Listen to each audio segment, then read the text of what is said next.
Everyone, welcome back to my YouTube channel forces stream. I hope कि आप सब लोग खैरियत से होंगे, ठीक ठाक होंगे।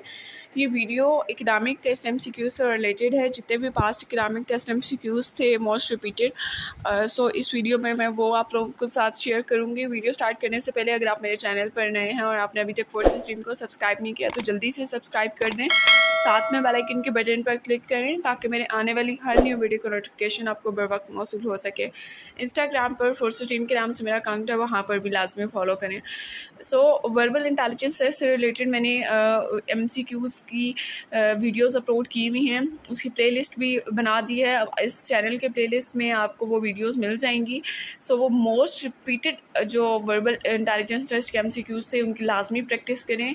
अगर वो प्रैक्टिस करेंगे तो आपको वर्बल इंटेलिजेंस टेस्ट क्लियर हो जाएगा। इस वीडियो के डिस्क्रिप्शन में भी आपको लिंक मिल जाएगा वर्बल इंटेलिजेंस टेस्ट एमसीक्यूज़ की प्रिपरेशन के लिए।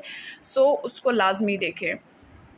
सो वीडियो स्टार्ट करते हैं। सबसे फर्स्ट जो एमसीक्यूज़ है हमारे पास वो है a body covering equal displacement in equal interval of time possesses variable velocity, uniform acceleration, uniform velocity या none of the above।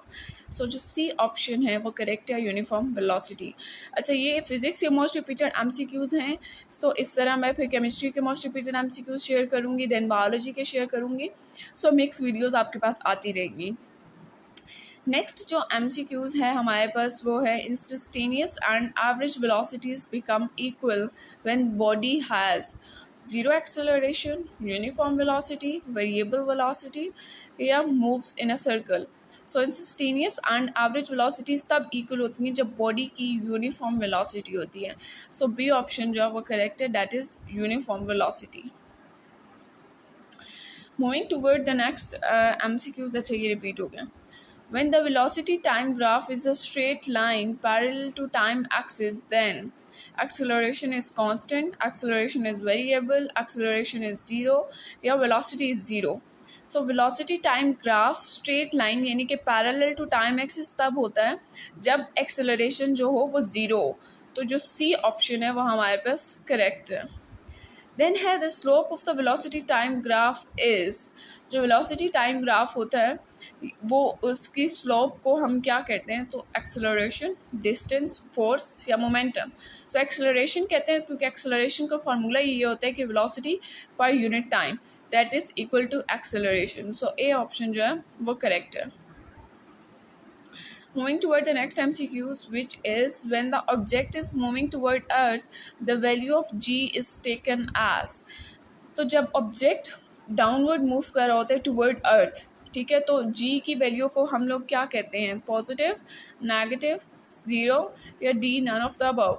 सो जब ऑब्जेक्ट डाउनवर्ड मूव करेगा तो जो जी की वैल्यू होगी वो पॉजिटिव लेते हैं, but vice versa when object is moving upward then value of g is taken as negative. ठीक है, तो उस सूरत में हमारे पास जो है वो बी ऑप्शन होगा, वो करेक्ट होगा। बट अभी क्योंकि ऑब्जेक्ट डाउनवर्ड मूव कर रहे हैं, सो हमारे पास जो ए ऑप्शन है वो करेक्ट है। जी वैल्यू ऑफ जी जो है वो हम पॉजिटिव लेंगे, राइट। सो नेक्स्ट एमसीक्यूज है change in momentum is called force, impulse, acceleration या torque. So change in momentum is equal to impulse, ये फार्मूला भी है, आपने भी पढ़ा होगा। सो बी ऑप्शन जो है वो करेक्ट है। Moving toward the next MCQs, which is the time rate of change of momentum is called force, impulse, acceleration या torque। So force एक ही फार्मूला भी होता है, वैसे तो force का फार्मूला होता है F इक्वल टू एम में, बट ये हमने मोमेंटम के चैप्टर में आपने देखा होगा कि force is equal to change in momentum पर यूनिट टाइम। ठीक है, तो वो उसको हम force कहते हैं। ए ऑप्शन जो है हमारे पास वो करेक्ट है। Moving toward the next MCQs, the property of a body due to which it opposes its state of rest or uniform motion is called। ये Newton first law, according to Newton first law of motion, इसको हम inertia कहते हैं। ठीक है, A है momentum, B है inertia, C है टॉर्क एंड डी है वेट। सो जो बी ऑप्शन है दैट इज इनर्शिया, वो करेक्ट है। नेक्स्ट है एमसीक्यूज हमारे पास, which law of motion is called law of inertia. अभी फर्स्ट इसके पिछले एमसीक्यूज मैंने आपको बता दिया था कि जो फर्स्ट लॉ ऑफ मोशन है वो ही लॉ ऑफ इनर्शिया की डेफिनेशन देता है basically. So first law, second law, third law and fourth law. Fourth law तो एग्जिस्ट ही नहीं करता। टोटल 3 लॉ है न्यूटन्स के। फर्स्ट लॉ ऑफ मोशन को हम लॉ ऑफ इनर्शिया कहते हैं।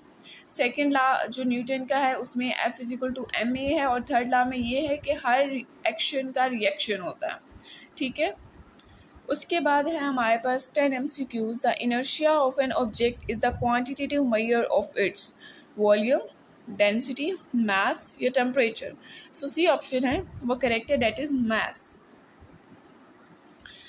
नेक्स्ट MCQs है momentum depends upon force acts on the body, B है mass of the body, C है velocity of the body and D है both mass and velocity of the body।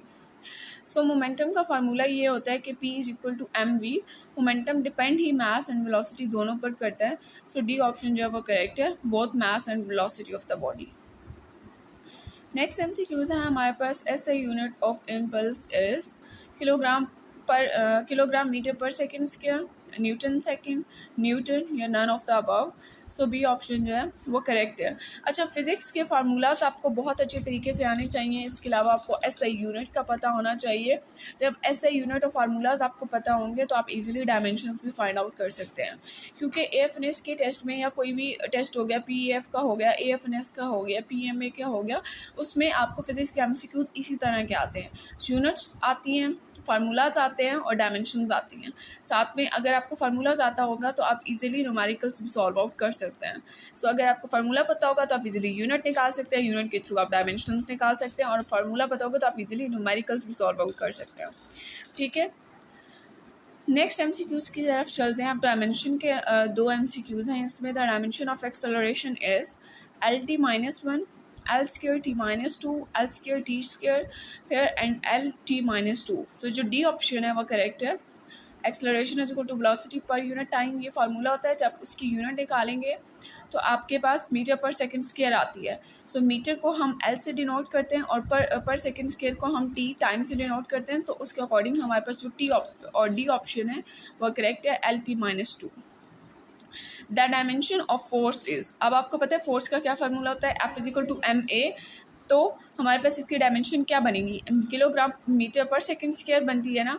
तो फिर आप देखें कि कौन सा बन रहा है, किलोग्राम मीटर पर सेकंड स्क्वायर। तो mLT-2, mL²T-2, mL²T², mL-2T-2। सो आपको देखिए कि जो ए ऑप्शन है वो करेक्ट है, mLT-2। नेक्स्ट है which of the following pair has same direction always, force displacement, force velocity, force acceleration या फोर्स मोमेंटम। सो सी ऑप्शन है वो करेक्ट है, फोर्स एंड एक्सेलरेशन की हमेशा जो डायरेक्शन होती है वो सेम होती है। उसके बाद है 16 MCQs हमारे पास। Taking of rocket can be explained by first law of motion, second law of motion, law of conservation of momentum, D law of conservation of energy। So हम law of conservation of momentum में हमेशा rocket की जो example है उसी को explain करते हैं। सो जो हमारे पास सी ऑप्शन है वो करेक्ट है। नेक्स्ट है MCQs हमारे पास। द ट्रेजेक्ट्री और path of projectile is straight line, parabola, hyperbola या सर्कल। सो प्रोजेक्टाइल जो मोशन होती है उसकी हमेशा जो ट्रेजेक्ट्री होती है उसको हम पैराबोला कहते हैं। उसके बाद MCQs है हमारे पास। A football player will throw a football at a maximum distance if the angle of projection is. So projectile motion का जो मैक्सिमम एंगल होता है वो एट 45 डिग्री होता है। फर्स्ट है 30, बी है 45, सी है 60 एंड डी है 90। सो 45 डिग्री पे एंगल ऑफ प्रोजेक्टाइल जो होता है वो मैक्सिमम होता है। बी ऑप्शन जो है हमारे पास वो करेक्ट है।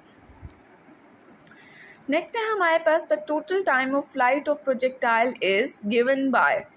अब आपको जो प्रोजेक्टाइल मोशन के तीनों जो उसके पार्ट्स हैं, हाइट, टाइम एंड रेंज, उसकी फार्मूलाज आपको पता होना चाहिए। सो जो इसमें हमारे पास बी ऑप्शन है वो करेक्ट है, 2vi sin θ divided by g।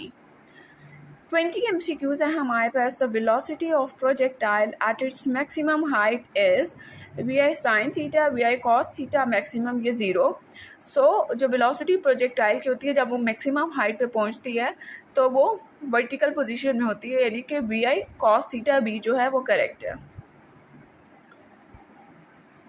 Next है हमारे पास motion of projectile is 1 dimensional, 2 dimensional, 3 dimensional या 4 डायमेंशनल। सो जो मोशन ऑफ प्रोजेक्टाइल होती है वो हमेशा 2 डायमेंशनल होती है, बी जो है वो करेक्ट है। नेक्स्ट MCQs है हमारे पास, during projectile motion the horizontal component of velocity changes with time, become zero, remains constant या इंक्रीजेस विद टाइम।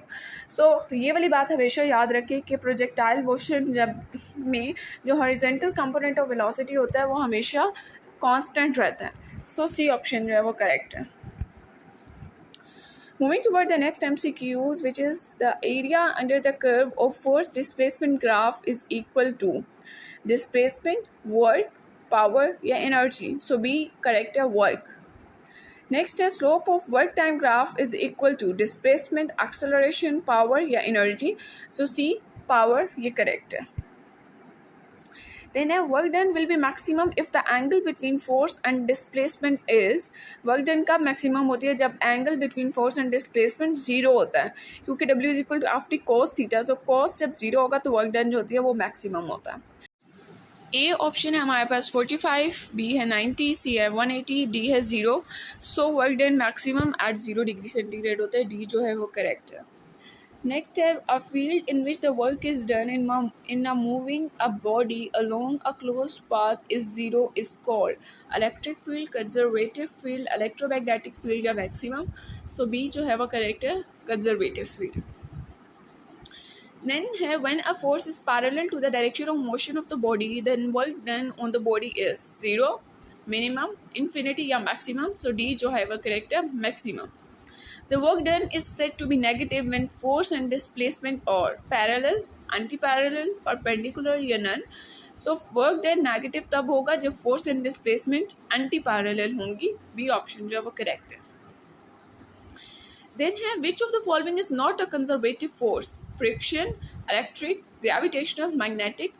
So ये friction जो है वो नॉन कंजर्वेटिव फोर्स है, बाकी सारी इलेक्ट्रिक फील्ड, ग्रेविटेशनल फील्ड और magnetic field these are conservative field, right. So last MCQ है हमारे पास, work is the same dimension as that of torque, angular momentum, linear momentum, power. So work and torque की हमेशा जो dimension होती है वो सेम होती है। सो आई होप कि ये वीडियो आप लोग को अच्छी लगी होगी। अगर अच्छी लगी है तो इसे लाइक करें, अपने फ्रेंड्स के साथ शेयर करें। नेक्स्ट वीडियो तक के लिए मुझे दीजिए इजाज़त। अपना बहुत सारा ख्याल रखिएगा। अगर कोई भी क्वेरीज हैं तो कमेंट सेक्शन में पूछ सकते हैं। इंस्टाग्राम पर फोर्सेस टीम के नाम से मेरा अकाउंट है, वहाँ पर पूछ सकते हैं। सो नेक्स्ट वीडियो तक के लिए मुझे दीजिए इजाज़त। अपना बहुत सारा ख्याल रखिएगा। अल्लाह हाफिज़।